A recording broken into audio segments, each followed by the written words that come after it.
Hello student, जैसे कि हम लोग हिंदी सीरीज में हम लोग वर्णमाला शुरू किए हुए हैं और वर्णमाला में हम लोग वर्णमाला खत्म हो वर्ण विचार खत्म हो गया है। अब शब्द विचार पढ़ रहे हैं। शब्द विचार में हम लोग शब्द पढ़ लिए, पद पढ़ लिए। अब शब्दों का वर्गीकरण पढ़ रहे थे। अब शब्दों के वर्गीकरण में हमने पहला उत्पत्ति के आधार पर 5 प्रकार बांटा गया था। पहला प्रकार क्या था बाबू?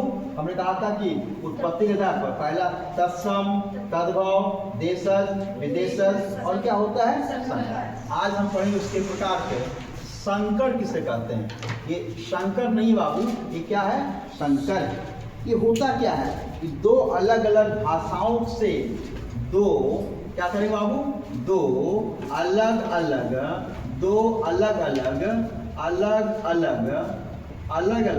भाषाओं के क्या कर रहा है? भाषाओं के मेल से क्या कर रहा हूँ? मेल से बनने वाले क्या कर रहा?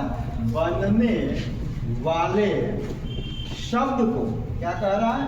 बनने वाले शब्द को क्या कहते हैं? तो संकर कहते हैं। संकर कहते हैं। जैसे एग्जाम्पल के थ्रू समझे, जैसे प्लेट, ये क्या नाम है इसका? रेलगाड़ी देख लेते हैं।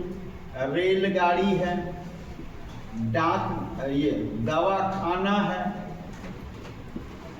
डाक घर है।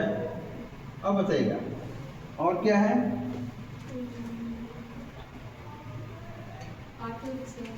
वो भी है, ऑटो रिक्शा है, ऑटो रिक्शा है। ये पूरा इंग्लिश वर्ड, वो ऑटो रिक्शा हो जाता है, क्योंकि ये रिक्शा और ये ऑटो जो है, यदि हम इसको तोड़ें तो ऑटो प्लस रिक्शा हो जाता है। और ऑटो क्या हो गया बाबू? ऑटो अंग्रेजी हो गया, अंग्रेजी भाषा हो गई, और रिक्शा जो है जापानी भाषा हो गई। तो हम कह सकते हैं यहाँ पे ये अंग्रेजी भाषा हो गई, ये अंग्रेजी भाषा हो गई, और ये क्या हो गई? जापानी भाषा हो गई। और जापानी भाषा, अच्छा, ये दो अलग अलग भाषाओं से शब्द बने हुए हैं, इसलिए इन्हें हम क्या कहेंगे बाबू? इन्हें हम संकर शब्द कहेंगे। कैसा शब्द है? संकर शब्द। यहाँ तोड़ के देखो, यहाँ रेल प्लस, ये क्या है बाबू? रेल प्लस गाड़ी है। ये क्या है? अच्छा, रेल क्या है? अंग्रेजी है, और गाड़ी क्या है? हिंदी है। अर्थात ये क्या हो गया? दो अलग अलग भाषाओं से मिलकर बना हुआ है, इसलिए रेलगाड़ी क्या हो जाएगी? तो संकर शब्द है।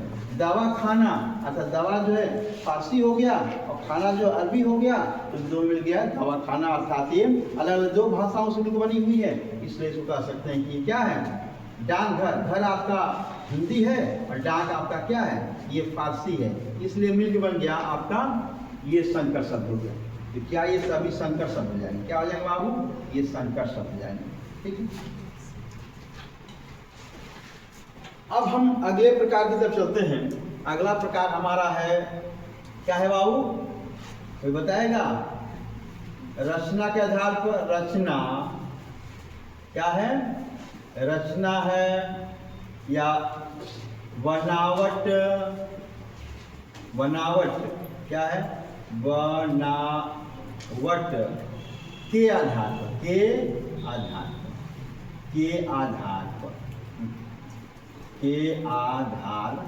पर।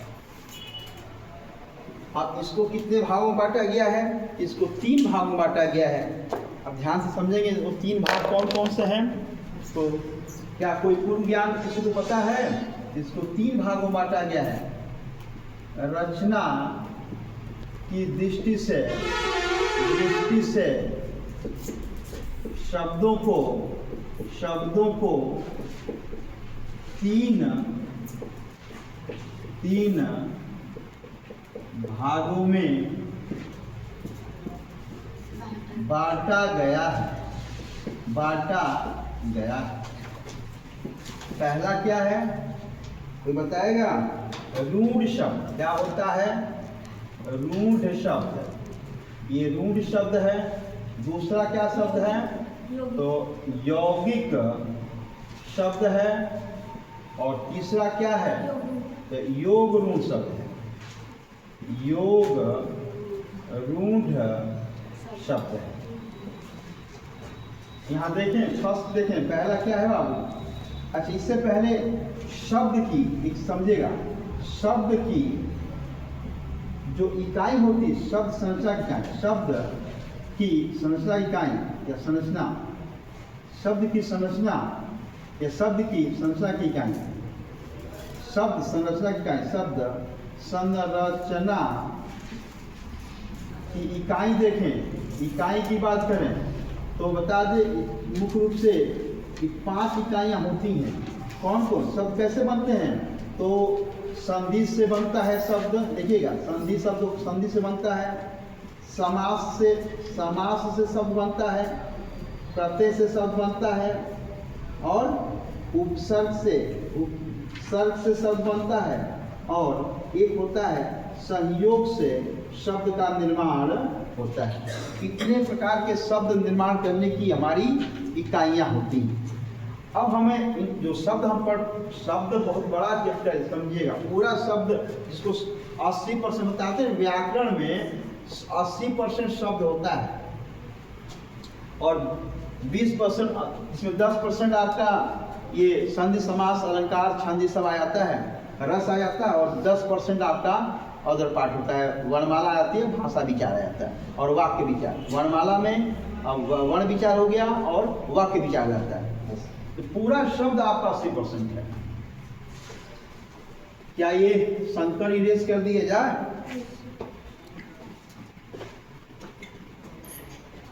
चीजों को मनयोग से सीखें और उसका अध्ययन करें बात।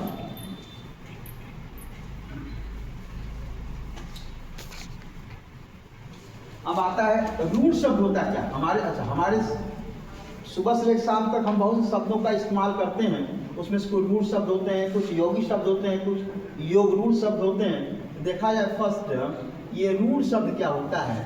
रूढ़ ये शब्द क्या होता है बाबू, तो कहेंगे कि जिसके जो योग से न बना हो, जो किसी योग से न बना हो, जो किसी के योग से न बना हो, जो किसी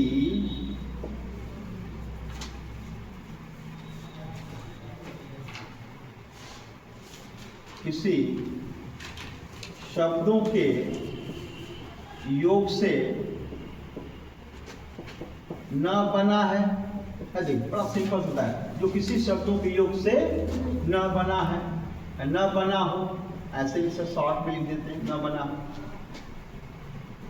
मतलब कह सकते हैं न तो वो संधि शब्द होगा, न समास शब्द होगा, न प्रत्यय होगा, न उपसर्ग होगा, पर किसी भी शब्द से, देखिए यहाँ लिख सकते हैं हम, यही परिभाषा, न तो संधि शब्द होगा, न तो समास शब्द होगा, न तो प्रत्यय होगा, और नहीं क्या होगा, उपसर्ग होगा, उपसर्ग शब्द ही होगा। इन किसी से इनका निर्माण नहीं होगा। अर्थात कह सकते हैं कि इसके टुकड़े नहीं किए जा सकते। जो भी शब्द होगा इन शब्दों का क्या नहीं किया जाता है, शब्दों का, इन शब्दों के टुकड़े न किए जा सके। मतलब कि यदि हम इसे मान लीजिए, देखिए एक टब है, एक शब्द है, घर है, लो भाई, पौधा है, ये क्या है, ये पौधा है। एक शब्द है, एक हमने कहा ये कलम है, ये किताब है। ये तमाम तरह के शब्द हैं। क्या इनके खंड कर सकते हैं? यदि खंड किए ना, इनका जो मूल अर्थ है वो बदल जाएगा। बदल क्या जाएगा? अर्थ का जो सार्थक अर्थ है ना, वो निरर्थक हो जाएगा। जिसका कोई अर्थ नहीं होगा, बेजान हो जाएगा, खराब हो जाएगा, बेकार हो जाएगा, ये कह सकते हैं। ये अपने आप में पूर्ण शब्द हैं, अर्थात न तो ये संधि शब्द है, नहीं तो समास शब्द है, नहीं तो प्रत्यय है, न तो उपसर्ग है, इनसे निर्माण इसका नहीं हुआ। अच्छा, ऐसे सब सदैव क्या कहलाते हैं बाबू? ये शब्द रूढ़ कहलाते हैं, रूढ़ शब्द कहलाते हैं। क्या ये बात समझ में आया? किसी को कोई डाउट? मैंने हम लोग सुबह से लेकर शाम तक हम लोग रूढ़ शब्दों का इस्तेमाल करते हैं, हम लोग संधि शब्द बोलते हैं, समास शब्दों का इस्तेमाल करते हैं, हम लोग प्रत्यय शब्दों का इस्तेमाल करते हैं, और हम लोग उपसर्ग शब्दों का इस्तेमाल करते हैं। अब हमें उन चीज़ों को आइडेंटिफाई करना होता है कि कौन से शब्द समास शब्द हमने बोला, कौन शब्द हम लिखते समय भी हम हमेशा सतर्क रहें। क्या इरेज कर दे बाबू ये वाला?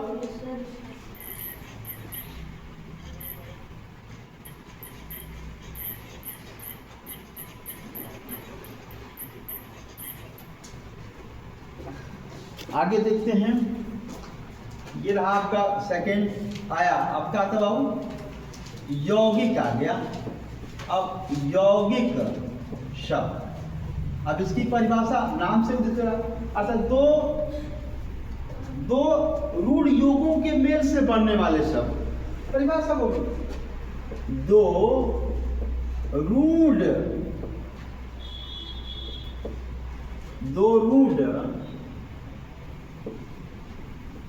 शब्दों के मेल से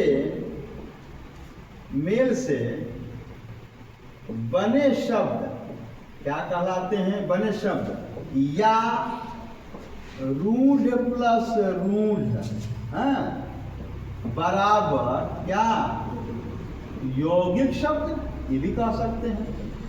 अर्थात जब, अच्छा ये भी कह सकते हैं। अच्छा, इनका क्या हो सकता है? इन शब्दों के टुकड़े किए जा सकते हैं, लिख सकते हैं, इन शब्दों के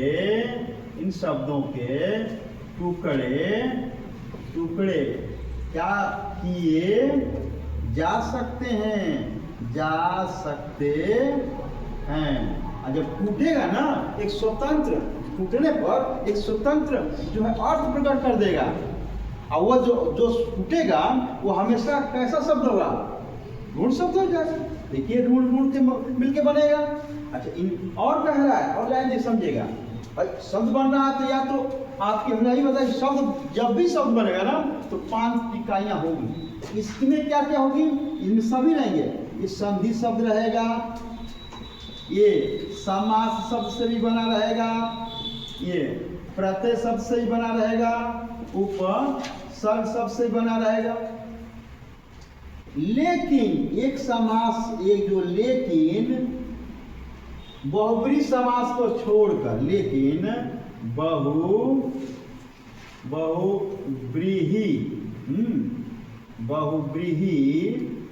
बहुब्रीहि समास को क्या करके? छोड़कर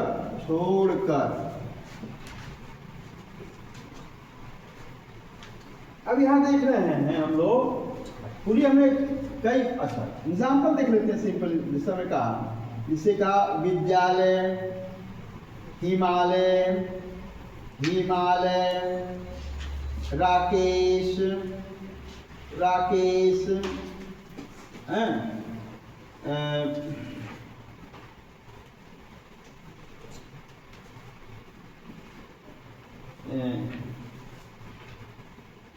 सदैव हमने कहा, रसोई घर,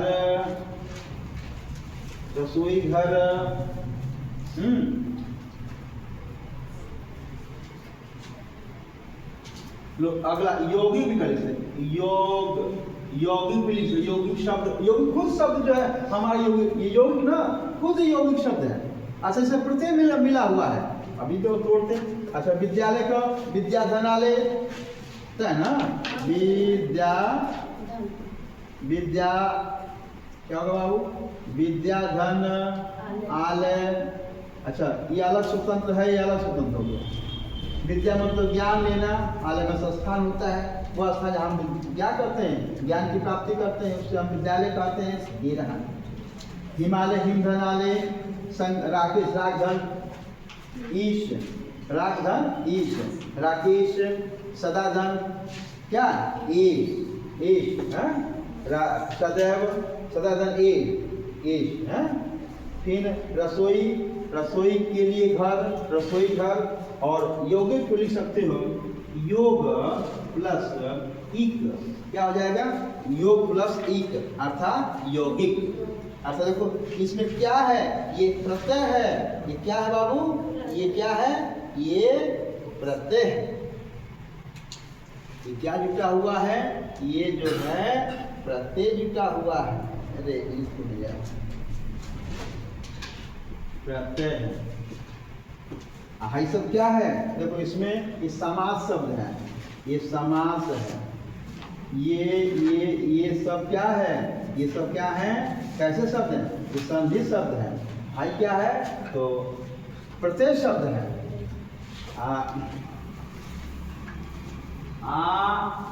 जन्म अर्थात आ प्लस जन्म हो गया, मतलब ये कैसा शब्द है, ये जो है आपका आस धन जन्म, मतलब आ कैसा शब्द हो गया, ये सब जो है उपसर्ग न हो गया, ये हो गया आपका। ठीक है, तो ये हमने अब कल एक बचा है उसको हम पढ़ लेंगे। क्या बचा, योग ऋण बचा। ठीक है, थैंक यू।